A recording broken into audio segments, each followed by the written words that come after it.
Hoy completamos los primeros 2 años de gobierno del presidente Gustavo Petro y por supuesto hay cosas que debemos señalar como positivas. Yo señalaría su elección, llena de ilusión de muchísimos colombianos que vieron en su mensaje y en el de la vicepresidenta Francia Márquez un mensaje con el que conectaban. Creo que ese solo hecho fortalece nuestra democracia, porque es muy importante que los colombianos en la política logremos identificarnos con alguien. Sin embargo, el desarrollo del gobierno no ha sido lo esperado. Fueron muchas promesas de cambio que se hicieron y que hoy resultan incumplidas, porque estamos ante un gobierno que cree más en los discursos que en las soluciones prácticas de los problemas que aquejan a los colombianos. El gobierno ha señalado como mérito propio el hecho de que se haya reducido la pobreza en el sector agropecuario del país. Sin embargo, discrepo de esta postura, porque cuando se analizan las cifras, nada tienen que ver ni con el aumento del salario, ni tampoco con las políticas directas de este gobierno. Tienen más bien que ver con las políticas que dejó el gobierno anterior en materia de generación de empleo a raíz de la pandemia. El gobierno también señala como mérito propio la reducción de la inflación en el país, y sin embargo, habría que preguntar cuáles son las políticas que ha utilizado para lograrlo, porque cuando se evalúan las cifras de inflación, que son mejores que las que teníamos, pues realmente el único responsable es el Banco de la República, que entre otras fue duramente criticado por el presidente Petro, quien insistía en que no se debían seguir subiendo las tasas de interés porque terminaría afectando la economía. Sin embargo, saca pecho por los resultados de esas políticas. También el presidente subraya su gestión en materia de transición energética y dice que ha logrado igualar los ingresos de turismo con aquellos que provienen del carbón. Y ahí comete una gran falacia, porque la realidad es que lo que ha venido bajando son los ingresos de carbón y los niveles de turismo no han recuperado los niveles prepandemia, de manera que siguen estando bajos. También celebra el gobierno la aprobación de la reforma pensional y dice que es la reforma pensional la que le va a conceder a los adultos mayores el subsidio que tanto necesitan de 220.000 pesos mensuales. Sin embargo, quiero hacer algunas precisiones. Como partido y como persona considero que es esencial que los adultos pobres de este país reciban ese subsidio. Así lo hicimos durante el gobierno del presidente Uribe, durante el gobierno del presidente Duque, pero también en una ley de autoridad de nuestro partido, que fue la primera que mencionó que ese subsidio debía estar en la línea de pobreza. Sin embargo, la reforma pensional no tiene mucho que ver con eso, porque no se trata de una pensión, es un subsidio que se paga del presupuesto general de la nación, que entre otras cosas ha estado bien manejado por este gobierno. Han pretendido decir que quienes no apoyábamos la reforma pensional estábamos en desacuerdo con el subsidio al adulto mayor. Nada tiene que ver. Nuestra crítica a la reforma pensional se basa en pensar en los colombianos que van a estar en el futuro pagando lo que nos vamos a dilapidar hoy. Esta reforma pensional se entiende mejor si se ve como una reforma tributaria para el año 2045, donde los colombianos en ese momento de la historia van a tener que pagar cifras que oscilarán entre el 30% adicional de sus ingresos. Es muy importante resaltar que el subsidio al adulto mayor saldrá del presupuesto general y que ese presupuesto general hoy está en serias dificultades. Primero, por el despilfarro que ha tenido el gobierno gastando en burocracia. Del año pasado a este aumentaron en 9.5 billones de pesos los gastos en burocracia. Un ejemplo palpable de ello fue el Ministerio de la Igualdad, al que le otorgaron 1.300.000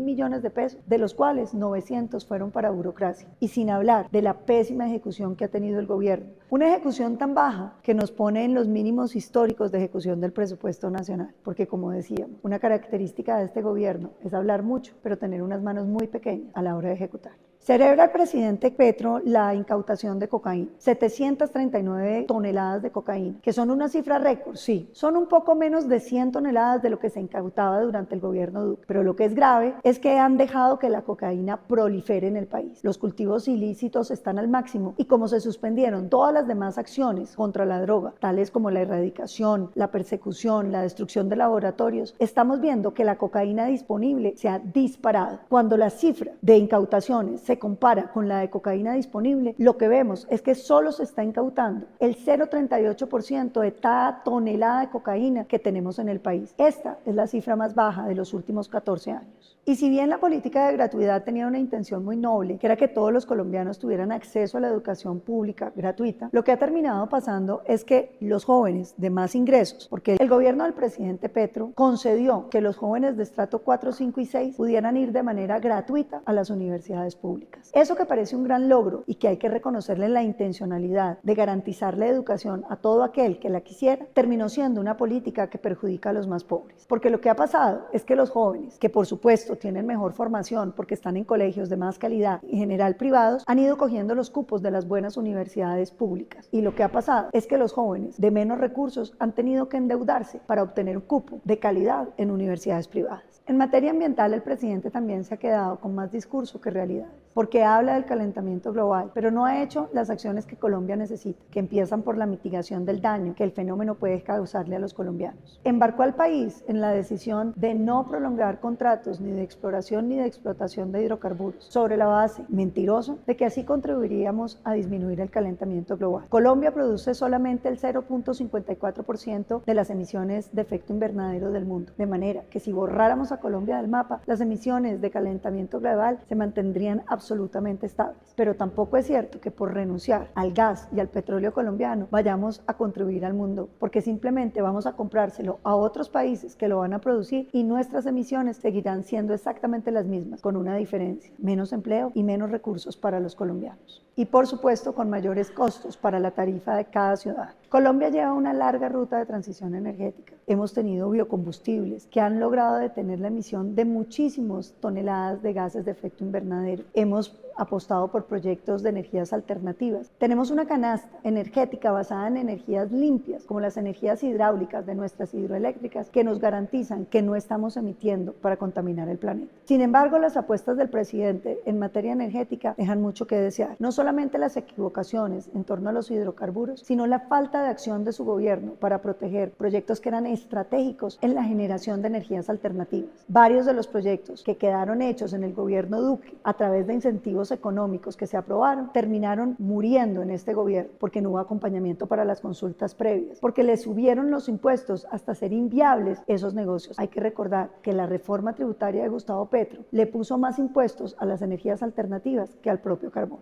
Y si bien el gobierno ha sido lento en la solución de los problemas que teníamos los colombianos, hay que decir que además ha venido creándonos problemas que no teníamos. Si bien la salud no era perfecta, los colombianos, según los indicadores internacionales, gozábamos de un sistema de salud que nos atendía y que nos hacía el país con menor gasto de bolsillo en todos los países de la OCDE. Esto significa que la urgencia de los ciudadanos a salir a gastarse sus recursos porque el sistema fallaba era sumamente baja. Hoy estamos viendo todo lo contrario. Los ciudadanos que no tienen los recursos para cobrar los medicamentos están muriendo. Muchos ciudadanos han tenido que hacer esfuerzos para proveerse de medicamentos y se ha disparado incluso el tráfico ilegal de medicamentos porque no hay medicamentos disponibles en el país. Las EPS, otrora centro de orgullo de este país, de las cuales tomaban ejemplo muchas naciones de este continente, se han ido quebrando, han sido intervenidas en procesos que se parecen muchísimo más a una expropiación y el resultado ha sido desastroso para los derechos de los colombianos. Las EPS intervenidas han agravado la cartera de los hospitales públicos y privados porque pagan a destiempo, han agravado la situación de los pacientes que tienen que interponer más quejas, más tutelas para recibir los servicios que antes recibían. Y lo más grave, el famoso experimento con el que garantizaban que iban a demostrar la superioridad del sistema que le proponían a los colombianos, sistema de salud del magisterio, fue un desastre pavoroso. Ya hay departamentos donde los maestros no son atendidos y muchos maestros se quejan de que los medicamentos no les están llegando a tiempo. Esto sin contar que el costo por cada procedimiento ha aumentado significativamente. Si ese modelo se extendiera a todos los colombianos, habríamos perdido definitivamente la salud.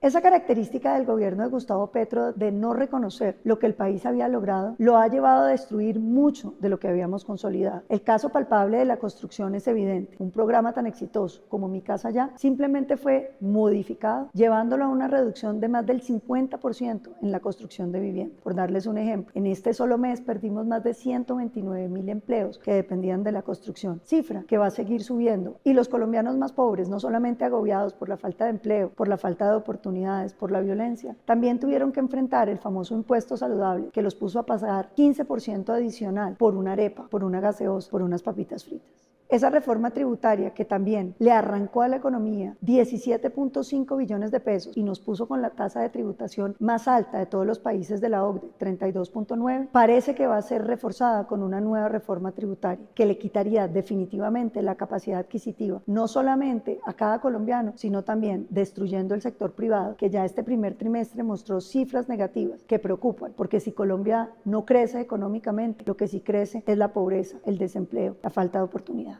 Pero sin lugar a dudas, el problema más grave que nos delega Gustavo Petro es el de seguridad. Bajo la consigna de la paz total, se le dio reconocimiento político a todas las guerrillas de izquierda que había en el país, incluyendo esas disidencias que no habían querido negociar durante el Acuerdo de La Habana por ser puros traquetos, y también aquellas que, habiendo negociado y recibido los beneficios, decidieron incumplir los acuerdos que ellos mismos habían firmado. Los ceses al fuego que se hicieron terminaron siendo unilaterales, los cumplió cabalmente nuestro ejército, pero los grupos ilegales, alentados por los enormes recursos que les estaba dejando el narcotráfico y la minería criminal, empezaron una expansión, no solo en hombres, sino en incidencia sobre el territorio. Las cifras de la Defensoría muestran que los grupos ilegales han tenido un crecimiento en el control territorial de varios municipios. Por poner un ejemplo, las disidencias pasaron de 230 municipios a 299. El ELN entró a controlar 40 municipios adicionales. Y eso que estas cifras subestiman la situación que viven muchos colombianos. Las propias cifras oficiales, con un año y medio de gobierno de Gustavo Petro, muestran un crecimiento de estas guerrillas en más de 3.500 hombres, una cifra que supera lo que crecieron en el gobierno Duque o lo que crecieron en el gobierno Santos, y nos pone gravemente en la cifra de 16.700 hombres, que es superior incluso a la que teníamos antes del Acuerdo de La Habana.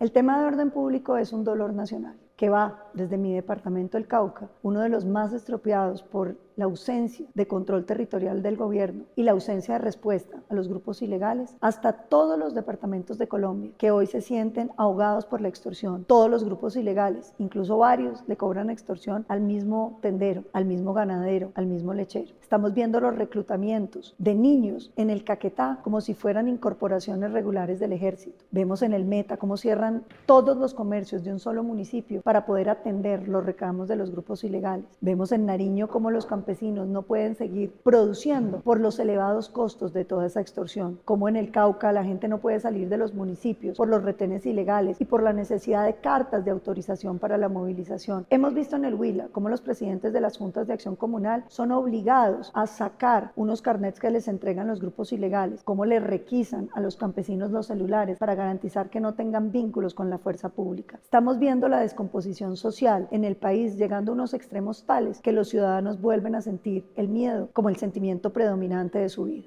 Sin embargo, yo le quiero pedir a los colombianos que no perdamos la esperanza. Este es un país resiliente, este es un país que ha podido salir de crisis aún más agudas de la que estamos viviendo hoy, pero tenemos que mantenernos unidos, unidos en la consigna de respetar la democracia colombiana, de no ceder los espacios democráticos con miras a los superfluos resultados que nos prometen, unidos en la defensa de la democracia que nos da la libertad de elegir, la democracia que nos da la libertad de saber que somos dueños de nuestro país. Hoy el populismo de izquierda y de derecha se convierte en una amenaza flagrante contra todos los sistemas democráticos, que invita a los ciudadanos a ceder los límites del Estado de Derecho, a ceder poderes absolutos a los gobernantes, con miras a obtener unos resultados efímeros que rápidamente el viento se lleva. El ejemplo y el espejo de Venezuela debe hacernos saber que en los sistemas totalitarios se puede caer por vías democráticas y que las pequeñas concesiones a las rupturas del Estado de Derecho lo pueden llevar a perder totalmente la libertad, y que de esos sistemas no se sale fácilmente, porque aquel que usurpa el Estado de Derecho, que destruye las libertades, tampoco respeta la voluntad popular expresada en las urnas.